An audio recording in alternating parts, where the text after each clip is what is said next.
Many, many years ago I played a character called Chloe Poems, and Chloe Poems was a kind of a wild-voiced, beautiful sort of... We called her the Gingham Diva because she only ever wore gingham. She didn't do tits, she didn't do ass, she didn't do heels. But what she did do is put all of that kind of sass into her mouth. So her mouth was the drag. Destiny, make way everybody for Canal Street's biggest celebrity, and it's take-off time soon. So come on, boys, fly me to the moon. When I started, which was 12 years ago now, a long time ago, Adam was a weaker character. I think he was sort of less three-dimensional, though I really wrote him as a character from a novel. Like you would, I knew all of his background, I knew how many GCSEs he had, I knew his favourite food, his favourite colour, where he lived. I wrote it all down before I took my very first step onto my very first stage. Like it was really important to me that I had a character. But as I've gone on, Adam has become much more three-dimensional and more confident, and he's grown as a person, as well as giving me more and more of a platform to be political about the gender identity that I have, but also gender as a broader concept, particularly maleness. I remember back in the day people were talking about like human beings with vaginas like being drag queens, and they were like, oh, we're going to call it like bio queens, and I was like, what's that, a yogurt?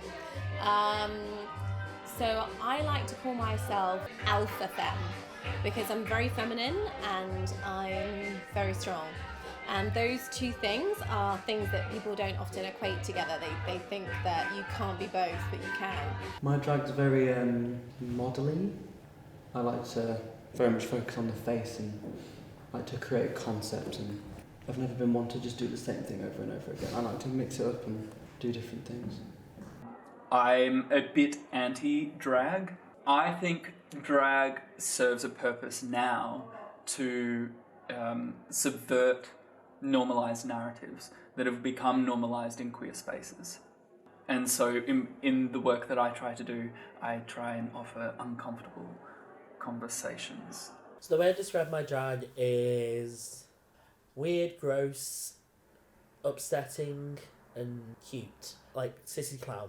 It's about kind of using extreme femininity to confront and expose ideas and problems that people have with femininity. I had a drag persona from the age of 2. This is something that I've done forever. I used to dress as a princess really early doors. My parents were really forgiving of it. My mum used to seek out bridesmaids' dresses for me. So when I started doing comedy and started putting on makeup and this, people say, you're wearing a war paint, you're wearing a protection. And I actually said, no, it's more like taking a layer off to reveal something about myself, an aspect of myself. Yeah. I mean, the truth is we perform because we're broken. And there's a problem there. Not normal people don't do this, but normal people. What am I saying? I'm self-oppressing. I'm self-oppressing. But a mentally stable person doesn't end up on stage begging people to like them every night. But hey, here we are. But the other thing is, it's a form of. I think it's a form of activism. There is an element of There's a political thing to it where you're.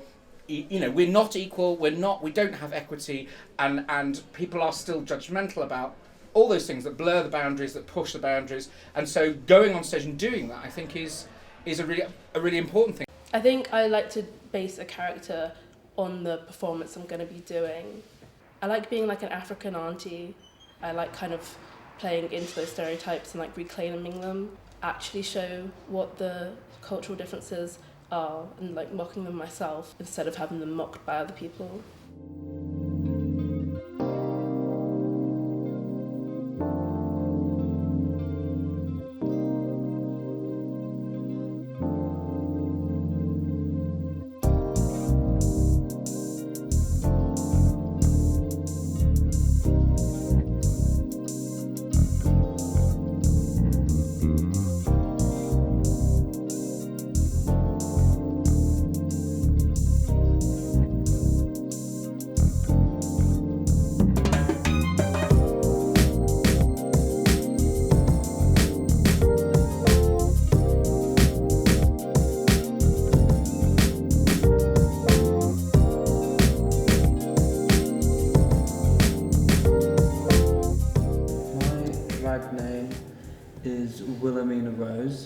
That comes from my great-grandmother. She was called Wilhelmina.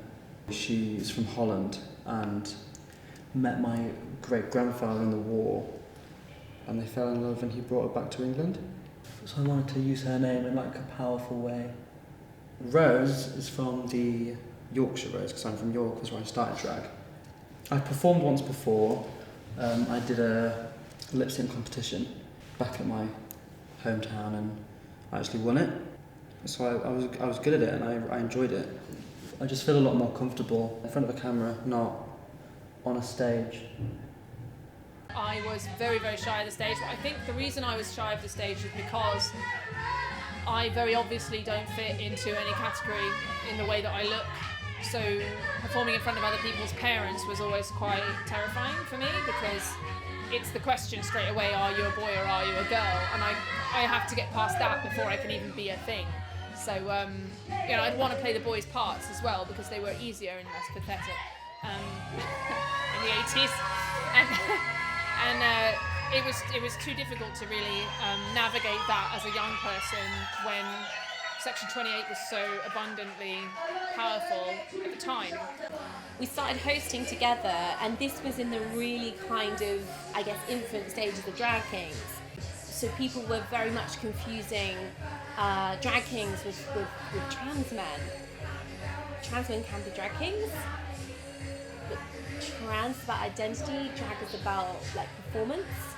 You know, it's important to understand they're distinct things.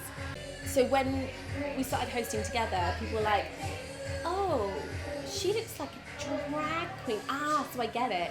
So by having the kind of drag queen iconography with Apple and Adam together, it kind of brought a success to the night. It brought it just took off and it became a massive thing. And then from having like 5 drag kings, we're doing our 100th show. For me, it's not so much a persona and a character as it is like an extension of like who I am.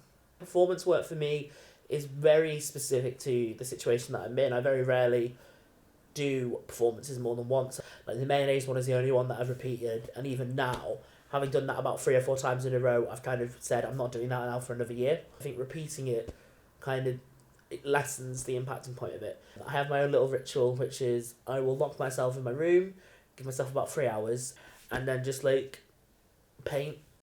When it comes to makeup, I keep it quite simple. My skin hates foundation. I also don't understand it.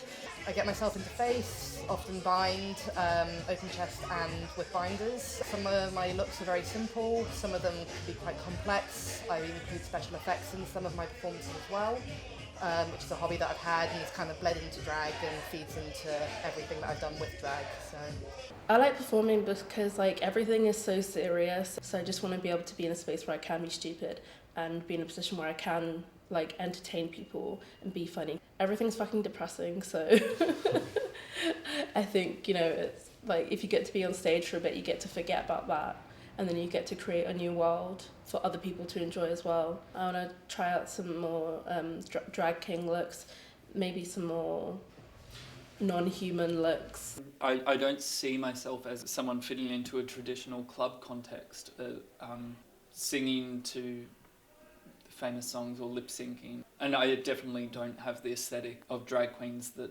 do illusion, like female illusion. I'm very much more interested in like gritty, disgusting, fucked up celebration of just otherness. Like if people are going to be othered, celebrate that otherness and just like embrace that. There is an obsession, more and more so, especially with social media, of you being like siloed into your own little world. And I'm about gender exploration and performance blowing that apart a little bit. For me, it's about sharing me. Of course, everyone likes a bit of attention on the stage to a degree. My first song was about being yourself and actually not falling into a category. So actually, the third verse of it was about drag and exactly about that. And the words were, if you're bearded, fierce, butch, femme, a woman or a man, just inspire or entertain me. Yeah. And actually, that's what I'm trying to say. You don't have to fit yourself into category. You watched several episodes of RuPaul's Drag Race, bought a bit of makeup and tried out a drag face. 1 week weekends and hairspray, painful heels that don't fit. Did you know the rules of what drag is are absolute bullshit? If you're big, bearded, fierce, butch, femme, a woman or a man, just inspire or entertain me, and I'll surely be a fan. But please don't be sometimes with drag, I feel like people can feel like they have an authority on drag or what it should be. I think definitely it goes without saying, RuPaul's Drag Race is an extreme phenomenon of drag performance, but it is such a small part of it. I think what kind of happens is when we talk about this idea of lesser exposed performers, though, and this is like Drag Race is doing, what happens is people assume that because these performers were never on Drag Race, they never had that exposure. And so what happens is we kind of overlook that the history of drag in America and England has always been defined by people like trans women. It's always been defined by women doing drag as well. It's always been defined by drag kings. And what's kind of happened is, because Drag Race is such a cultural monolith and has kind of shut those people out, people just assume, especially I think a younger queer generation, assume that Drag Race defined what drag was. If you go back to the ballrooms in New York, you go back to the thing where it's all the categories are completely anything. Yes. Today we're serving businesswoman realness. We're serving this. We're serving that. It can be anything from life. Yeah. Some of it is aspirational because it's often a very poor BME community in the ghettos of New York saying, I'm a high class business person. I'm at a ball. I'm this. I'm that. But it's all it is fantasy. It doesn't have to be anything more than that. My worry is that because of Drag Race, which is it's a thing. Drag Race is great, but it's a segment. It's a slice. And I think it's too risky that people just sort of like think drag is simply perfect female impersonation as close as you can get, with the tightest tuck, the biggest boobs. You've got to be padded. If you're not wearing nails, you're not doing drag. And it's also that I'm doing drag.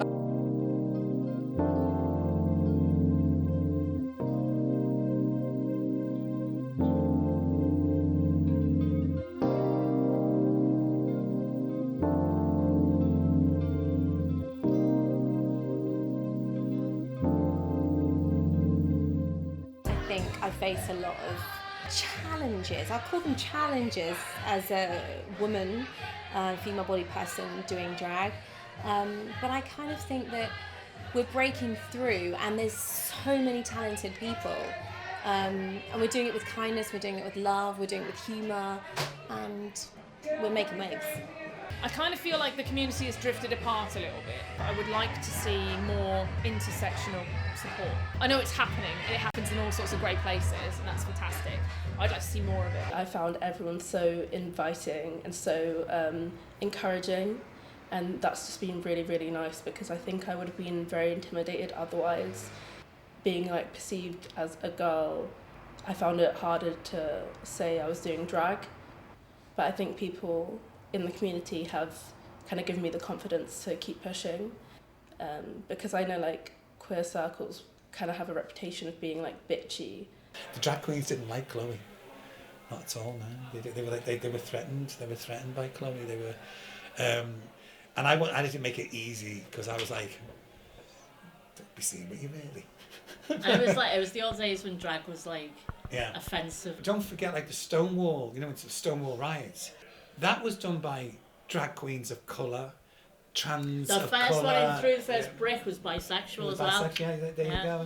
So, in a sense, when drag was a kind of, particularly in places like New York, where drag was massive, there was an underground potency and power to it, which led to those trans women and those drag